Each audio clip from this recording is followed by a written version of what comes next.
Okay, so that is my January day 19 entry. The prompt for this one was to use a single sample that is less than half a second in length, and then use a bunch of delay and whatever other effects to extend that out into a track that is 3 minutes. And that is what I've done. It was actually surprisingly difficult. Um, Involved is perhaps a better word than difficult. All the concepts are pretty straightforward, but um, getting everything to go on for the desired length of time without using any shortcuts, if you will, is a little bit involved. But so I did start off with the idea that I would not use a looper. I would not use a delay with infinite repeats, which is a looper in essence, because it did not feel to be in the spirit of the challenge. I wasn't trying to beat it. I wasn't trying to just say, "Ha, you fool! You didn't say I couldn't loop the sound or put it through a looper, an external looper. So I win. I'm just going to loop this for 3 minutes." That wouldn't be very interesting. But obviously, the difference between a delay and looper is pretty much in the implementation. It's more of a difference of degree than a difference of kind or whatever. But anyway, okay. So let me solo this track and turn off all the effects.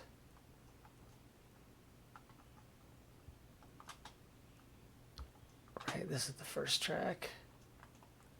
Yeah, okay, and the sample is just this. It's still going through the, obviously the delay and the reverb, the sends. But yeah, that's the sound. So that's the whole sound that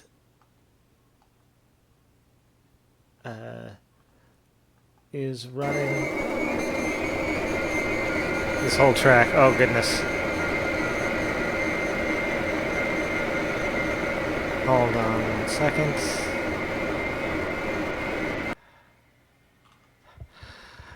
Alright, so sorry about that. Uh, anyway, do a little tour here. It's just really a lot of delays, granular delays, some compressors, some distortions to change the tone. Delay. Oh, I used Corpus a couple times. It's like a physical modeling kind of thing. Simulates various different surfaces being hit. Some overdrive. Use the roar thing a couple times. We'll see that. Filter delays. It's just another weird delay. Delays. Filter. Auto filter. Use the auto pan tremolo in a couple places to give it sort of rhythmic elements. Phasers. Or it was a flanger actually. You'll see I use chorus elsewhere. Here's another delay. Just lots of delay. Echo. Compressor. Some kind of weird pitch shifter. The roar. See, that's a distortion. A gated delay. Echo. Sustain. Or sustain lead vocal preset, which is obviously not a lead vocal, but so it's compressor, and then another echo, delay, auto filter, filter delay, another delay, H3000 preset of some kind, Gregorian chant. Okay. Late in the process, I figured out that these beat repeats are pretty useful. I probably could have got there a lot quicker if I would have figured that out quicker, or even just leaned on them more once I figured it out. But trying to do different things, and I mean that's the fun of this, right? Is to learn new techniques. Another corpus, used LFO to modify. Send the feedback into over 100% intermittently, and that's what a lot of this automation is as well. I'm pointing at the screen as if you can see me pointing. So what a lot of this automation is as well is me pushing the feedback levels on various things up into the 100% or over, or freezing them, depending on the module.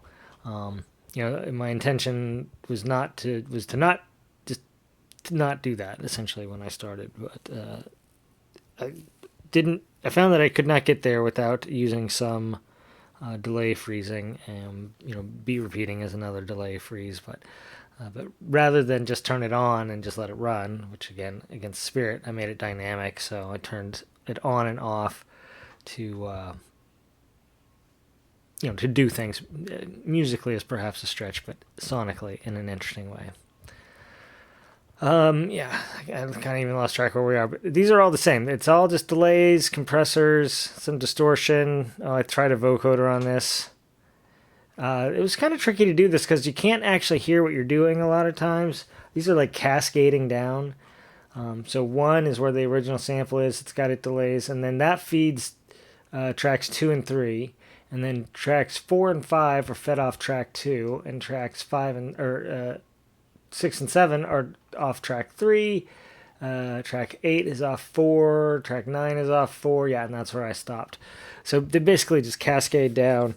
And each one is modifying something that's already pretty modified, and so on and so on. But yeah, it was time consuming to build all these devices and figure out what delay times would work, and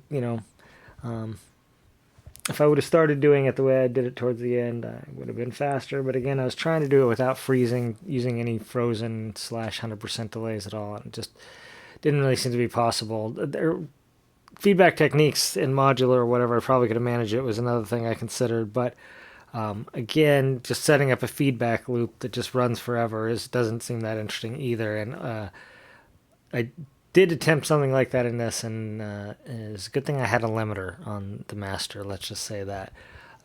It sort of went into an uncontrolled feedback pretty quickly. I wasn't sure where I would need to put controls on it, or some sort of limiter on it to keep that from happening, and I didn't want to spend a lot of time on it and maybe not figure it out and whatever, so abandoned that pretty quickly. I'm sure there's a way to do something like feedback patching in Ableton, but this is similar, but it's kind of a cascading effects patch. But okay, that's it. I've talked long enough, and I hope you enjoyed learning something about this, or the sound, the music, whatever. See you with another jam tomorrow night.